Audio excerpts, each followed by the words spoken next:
سلامونه، نیکې هیلې او احترامات مې ومنئ. په دې هیله امید یم چې روغ جوړ به وئ او تیر شوي درسونه به مو زده کړي وي. خوږو دوستانو، لکه څه ډول چې تاسو ته معلومه ده چې موږ او تاسو د هاو میني او د هاو ماچ په اړه درس شروع کړی و او دا موضوع مو د ویډیوګانو لپاره ټاکلې وه. نو د هغې له جملې څخه مې هاو ماچ او هاو میني په مستقلو ویډیوګانو کې درته تشریح کړل چې تاسو کولی شئ هغه ویډیوګانې که مو لیدلې نه وي په زموږ په یوټیوب چینل باندې پرتې دي، تاسو کولی شئ چې هلته یې وګورئ. نو په دې ویډیو کې راځم یوه ډیره مهمه او ضروري موضوع ته اشاره کوم او هغه درته تشریحوم چې هغه د هاو میني او د هاو ماچ ترمنځ فرق او توپیر دی، چې هاو ماچ او هاو میني په خپل منځ کې څه توپیر او څه فرق لري، چې د هغې له وجې موږ او تاسو نشو کولی چې هاو میني د هاو ماچ په ځای کې او هاو ماچ د هاو میني په ځای کې استعمال کړو. نو راځئ چې درس شروع کړو. مو چینل نه وي سبسکرایب کړی نو چینل در سره سبسکرایب کړئ او ویډیو تر اخره پورې راسره وګورئ تر څو یو څه ورڅخه زده کړئ. لومړی د هاو میني او د هاو ماچ معنی ته راځو. هاو میني معنی څو او یا په ډیرو لږو ځایونو کې د څومره لپاره هم استعمالیږي، او هاو ماچ چې دی هغه بیا د څومره معنی لري، چې دوی دواړه د پوښتنو کولو او یا د سوال کولو لپاره استعمالیږي په انګلیسي ژبه کې. دلته که چېرې تاسو ګرانو دوستانو فکر کړی وي یو څه نه څه فرق یې له معنا څخه هم معلوم شو چې هاو میني د څو معنی لري او هاو ماچ چې دی هغه بیا د څومره معنی لري. اوس راځم هغو لویو او غټو توپیرونو په طرف چې د هاو ماچ او د هاو میني ترمنځ موجود دي. که چېرته تاسو هغه توپیر ونه پېژنئ نو ډېره لویه غلطي به مو کړې وي په انګلیسي ژبه کې. نو د هغې توپیرونو له جملې څخه لومړی توپیر دا دی چې هر وخت باید موږ او تاسو له هاو میني څخه وروسته یو شمیرېدونکی اسم استعمال کړو. هیڅکله له هاو میني څخه وروسته باید نه شمیرېدونکی اسم باید استعمال نشي. او دا چې شمیرېدونکي او نه شمیرېدونکي اسمونه کوم اسمونو ته ویل کېږي، نو شمیرېدونکي اسمونه هغه اسمونو ته ویل کېږي چې دوی جلا جلا او ځان نه شمیرل کېږي، او نه شمیرېدونکي اسمونه بیا هغو ته ویل کېږي چې دوی ځان او جلا جلا نه شمیرل کېږي. نو هر وخت باید له هاو میني څخه وروسته شمیرېدونکي اسمونه راوړل شي. لکه د مثال په ډول how many pens did you buy؟ how many pens did you buy؟ څومره قلمونه دې واخیستل؟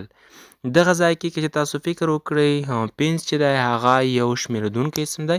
موږ او تاسو ویلی شو چې یوه دانه قلم، دوه دانې قلمونه، یعنې موږ او تاسو کولی شو چې پن هغه وشمیرو او شمار یې کړو. خو د دې برخلاف له هاو ماچ څخه وروسته باید هر وخت یو نه شمیرېدونکی اسم راشي، یعنې له هاو ماچ څخه وروسته موږ او تاسو باید یو شمیرېدونکی اسم نه بلکې نه شمیرېدونکی اسم یا هغه استعمال کړو. لکه د مثال په ډول how much water did you drink؟ څومره اوبه دې وڅښې؟ how much water did you drink؟ څومره اوبه دې وڅښې؟ دغه ځای کې د واټر چې دی هغه معلومه خبره ده چې یو نه شمیرېدونکی اسم دی او له هاو ماچ څخه وروسته راغلی دی. نو سوال هم ځکه په هاو ماچ باندې شوی دی چې واټر نه شمیرېدونکی اسم هغه استعمال شوی دی. نو دغه یو ځانګړی او خاص او لوی فرق و د هاو ماچ او د هاو میني په منځ کې. راځو د بل توپیر په لور. بل لوی او غټ توپیر چې دی هغه دا دی چې هر وخت له هاو میني څخه وروسته باید جمع نوم استعمال شي، یعنې د یو نوم جمع حالت باید استعمال شي، مفرد حالت باید استعمال نشي. لکه تاسو مخکیني مثال ته یو ځل بیا فکر وکړئ. how many pens did you buy؟ څومره قلمونه دې واخیستل؟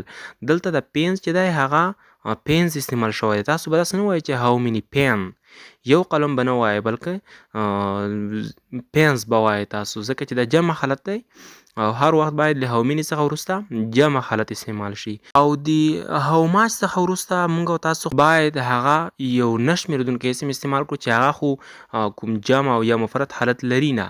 نه شمیرېدونکي اسمونه خو جمع او مفرد حالت نه لري. نو د هغې لپاره موږ تاسو وایو فقط چې باید له هاو ماچ څخه وروسته یو نه شمیرېدونکی اسم استعمال شي.